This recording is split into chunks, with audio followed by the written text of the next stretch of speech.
So Taylor Swift is not very happy with her former record label.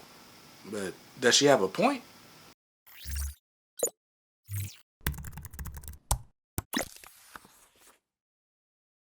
What's up guys? Brandon here from KDMR Music, the channel that helps you succeed in the music business. So if you are new around here, we post videos about music marketing, different strategy tips, and other times we actually break down music industry news in videos like this one. So if you are interested in that type of content, please hit that subscribe button, then tap the notification bell so you don't miss out on our content. Now, just recently in the news, a lot of noise has been made because Scooter Braun, who maybe is best known as being Justin Bieber's manager, just bought the Big Machine label group, which was probably most famous for being Taylor Swift's former record label, for about $300 million. Now, the reason this is such big news is because, well, Taylor Swift wasn't very happy about it. Taylor Swift is not a very big fan of Scooter Braun. And a lot of that stems from her past beef with Kanye West.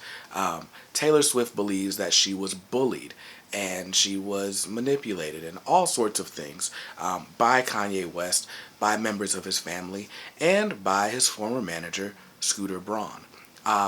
Just to give a little bit of backstory, although this isn't really a gossip channel at all, but of course, everyone remembers that moment back in 2009 at the VMAs where Taylor Swift is accepting the award for Video of the Year, beating out, most notably, Beyonce's Single Ladies. And Kanye jumps on the stage and is like, oh, I'm going to let you finish, but. And so, apparently that was a very devastating moment for Taylor Swift. She doesn't like it, or she's very upset about it, probably not really because of the antics at the moment, but because the internet is a really, really wicked place sometimes, and I can only imagine the type of slander you would see online about Taylor Swift at the time. So, fast forward, when the Kanye West famous video came out, which very infamously, used a lot of different people's likenesses and had them nude in a bed with each other. Taylor Swift was among those featured in that video. And obviously it wasn't her really, it's like a wax figure or whatever it was, but when that happened, Taylor Swift likened it to revenge porn. And, that, I've never been in that situation, but I can only imagine how hurtful something like that could be. So, yeah, to make the long story short, Taylor Swift and Kanye West do not have the best history, and Taylor Swift believes that Scooter Braun has participated in a lot of the bullying that Kanye has done to her. Now, that's not really the important part. The part that I find important is her problem with the label being sold to Scooter. Now, a lot of what she says she has a problem with is that she wasn't given the opportunity to buy her masters, or when she asked if she could buy her masters, she was told that she'd have to earn them one at a time. And so she just decided, I don't want to do that. I don't want to be bound to this contract just to get these rights that are diminishing anyway. I'll just bet on myself and go with Universal, and I'll just own all my masters from now on, right? And so Taylor Swift left the Big Machine group actually not long ago. She announced it a few months ago. But when she found out that Scooter Braun was purchasing the label and in essence purchasing her masters and her back catalog, she was pretty upset about it. Now, what I think is maybe a little too far, right? Regardless of how anyone may feel about Taylor Swift, is that's how the music industry works. The traditional music industry is very much built on, we, the record label, will fund the creation of your music. In exchange, we own the rights to that music. And that's how it's always been. Now, we can certainly argue that that structure is just not conducive, or it's not beneficial to the artist. And, on a more cynical side, we can say it's exploitative, which it is.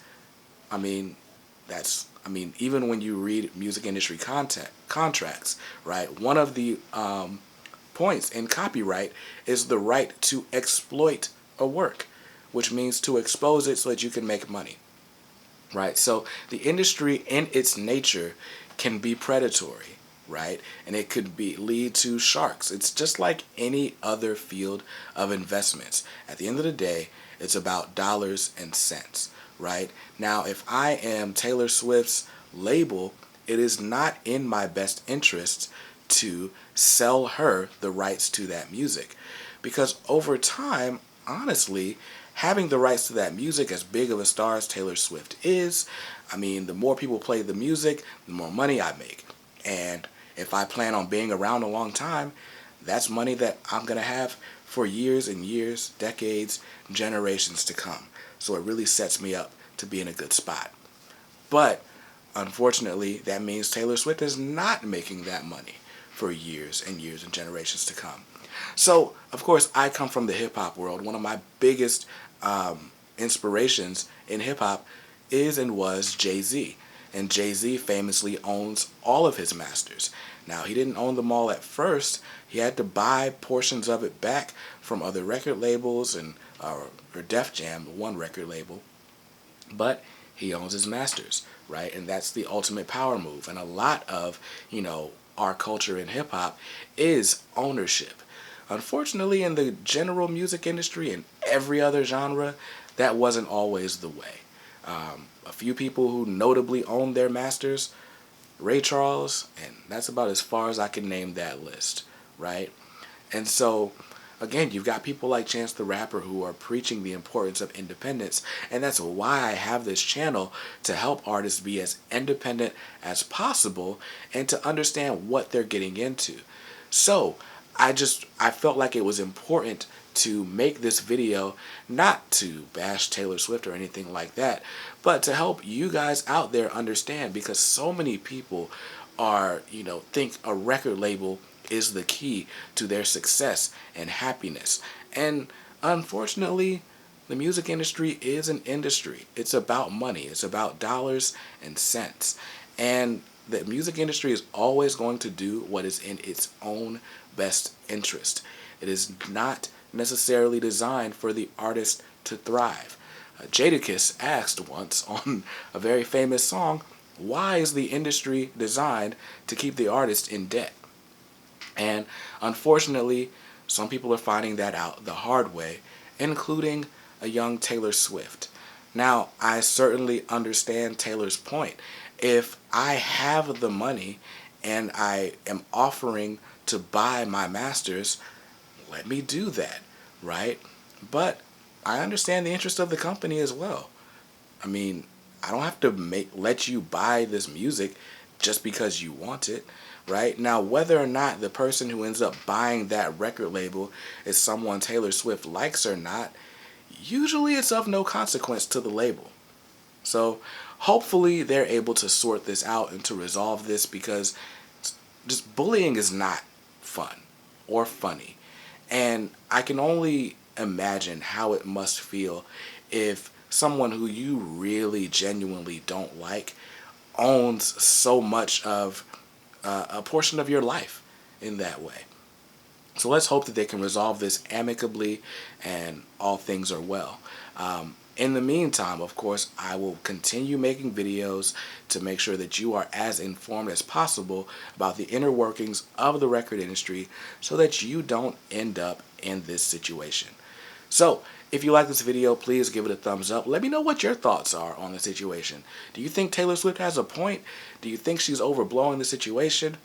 I can only imagine how she feels, but I know the perception about her isn't all that great in some circles either, right? So let me know what your thoughts are in the comments below, and I will see you in another video very soon. Peace.